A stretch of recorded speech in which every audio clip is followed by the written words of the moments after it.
नमस्कार, मैं हूं रविंद्र कुमार। देवभूमि हिमाचल अपनी शांत वादियों के लिए प्रसिद्ध है। उच्च साक्षरता दर वाला ये राज्य पिछले 10 वर्षों से शांत है, लेकिन गहरे संकट से जूझ रहा है और ये संकट है रोजगार का। पिछले 10 वर्षों में हिमाचल ने सत्ता में बदलाव देखे, यहाँ की सरकारों ने नीतियां बदली, राजनीतिक मंचों से लाखों बेरोजगारों को रोजगार देने की बात हुई, लेकिन जब हम नीति आयोग के दस्तावेज और राष्ट्रीय जनसंख्या की कार्यालय के आवधिक श्रम बल सर्वेक्षण के अलावा अपने राज्य विधानसभा के पटल पर रखे गए दस्तावेजों को पलटते हैं तो ये आंकड़े हमें चौंकाते भी हैं और चिंता में भी डालते हैं। आज हम इस एपिसोड में पिछले 10 वर्षों का वही रिपोर्ट कार्ड जानेंगे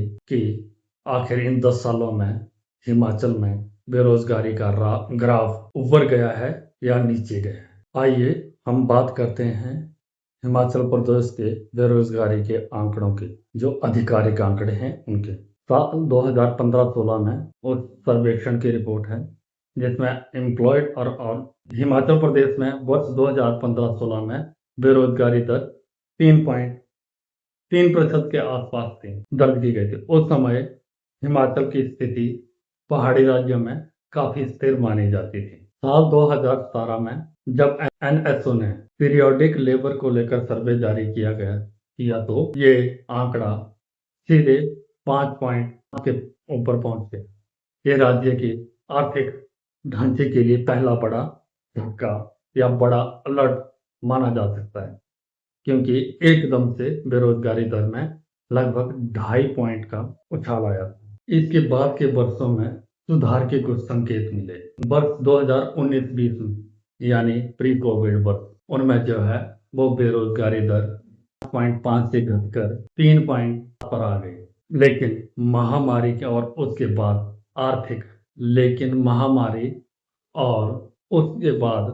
आर्थिक दबाव ने स्थिति को बदल दिया। वर्ष 2021-22 में बेरोजगारी दर जो है वो 4 पॉइंट थी। उसके बाद 2022-23 में ये दर 4.4 पे पहुंची और उसके बाद 2023-24 और 24-25 में ये दर 5.4 के आसपास पहुंच गई। लेकिन स्थिति अभी भी थोड़ी कंट्रोल में मानी जा रही थी। ये वर्ष 2015-16 की तुलना में सीधे 2 से 2.5% तक की वृद्धि थी, जो अपने आप में एक चुनौतीपूर्ण हालात की स्थिति को बयां करते हैं। ये तो बात हुई सरकारी सर्वेक्षणों की।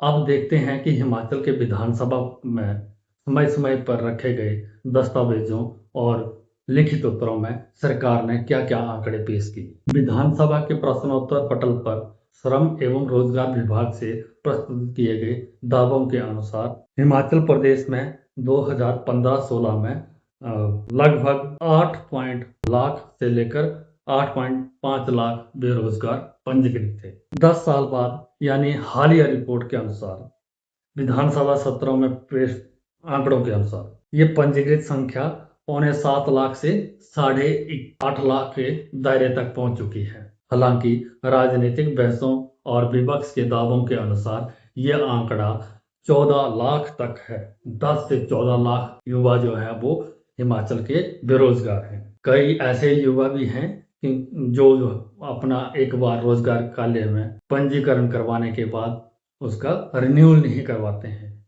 तो ये आंकड़ा अपने आप में ही ऊपर या नीचे हो सकता है।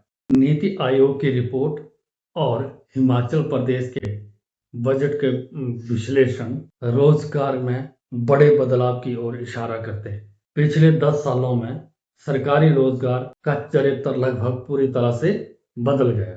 पक्की नौकरियां और उनकी जो है धीमी रफ्तार। 2015-16 से लेकर 2025 तक हिमाचल प्रदेश में सरकारी पक्की भर्तियों की रफ्तार बेहद धीमी रही। इसका मूल कारण हम जो है वो हिमाचल प्रदेश चयन आयोग, जो हमीरपुर में जिसका कार्यालय था, उसमें धांधली या फिर पेपर लीक को बड़ा कारण मान सकते हैं। लेकिन उसके बाद अब जो है वो प्रदेश सरकार ने एक राज्य कर्मचारी HPRCA है ना आयोग बनाया हुआ है। उसमें जो है वो कंप्यूटर बेस्ड टेस्ट से जो है वो भर्तियां की जा रही हैं, लेकिन उसकी रफ्तार भी बहुत धीमी है। दूसरा पॉइंट इसका है अस्थाई और मानदेय का मॉडल। पक्की नौकरियों के स्थान पर राज्य सरकार ने अब का जुगाव जो है अब अनुबंध और मित्र मॉडल पर आधारित है। सरकार अनुबंध के आधार पर जो है वो भर्तियां कर रही है। इस सरकार ने आउटसोर्स और मित्र जैसे वन मित्र हो गए, जल मित्र हो गए, पशु मित्र हो गए, मल्टी टास्क वर्कर, ये सारे मॉडल जो है वो अपनाए हैं। इससे स्थायी रोजगार जो है वो काफी हद तक घट गए। सरकारी आंकड़ों के मुताबिक 2019 से लेकर 24 के बीच अंशकालिक पार्ट टाइम कर्मचारियों की संख्या जो है वो 3300 से बढ़कर लगभग 6000 हो गई है, यानी लगभग दुगनी है ये।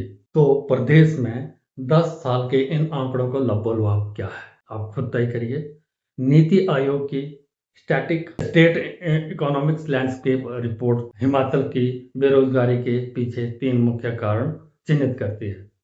हिमाचल की लगभग 89.7% आबादी ग्रामीण है और राज्य में निजी मैन्युफैक्चरिंग क्षेत्र में जो है केवल 6.9 लगभग हम 7% ही मान लेते हैं, 7% लोगों को ही रोजगार दे पाता है। यही वजह है कि हर शिक्षित युवा की निर्भरता केवल सरकारी नौकरी पर ही बनी हुई है। दूसरा, साक्षरता और यानी शिक्षा और हुनर में अंतर।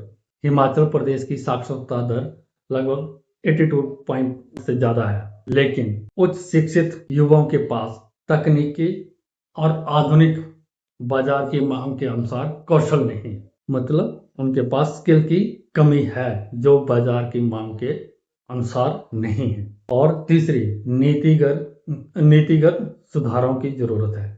नीति आयोग की रिपोर्ट स्पष्ट करती है कि केवल मानदेय या अस्थायी नौकरियों से 10 साल के इस बेरोजगारी के ग्राफ को नीचे नहीं लाया जा सकता है।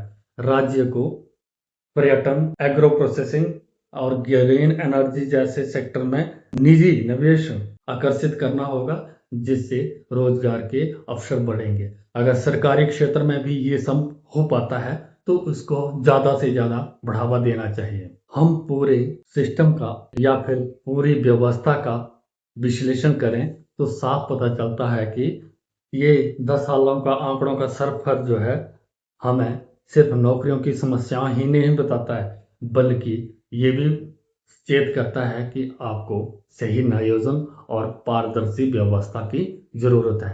तो मैं इस सीरीज पे बेरोजगारी पर ही 10 वीडियो बनाने जा रहा हूँ और जिसमें हमें अलग अलग क्षेत्र और अलग अलग एस्पेक्ट पर बात करूंगा। अभी अगले एपिसोड में हम बात करेंगे हिमाचल के उस सबसे बड़े संकट की जहां 33% युवाओं के हाथ में डिग्री है लेकिन रोजगार नहीं है। आपकी इस हमारी रिपोर्ट पर क्या राय है, हमें कमेंट बॉक्स में जरूर बताएं। वीडियो अच्छी लगे तो जरूर आगे शेयर करें ताकि सिस्टम के पास भी ये जानकारी पहुंचे कि हम कहाँ हैं और बदलाव की कितनी जरूरत है। धन्यवाद।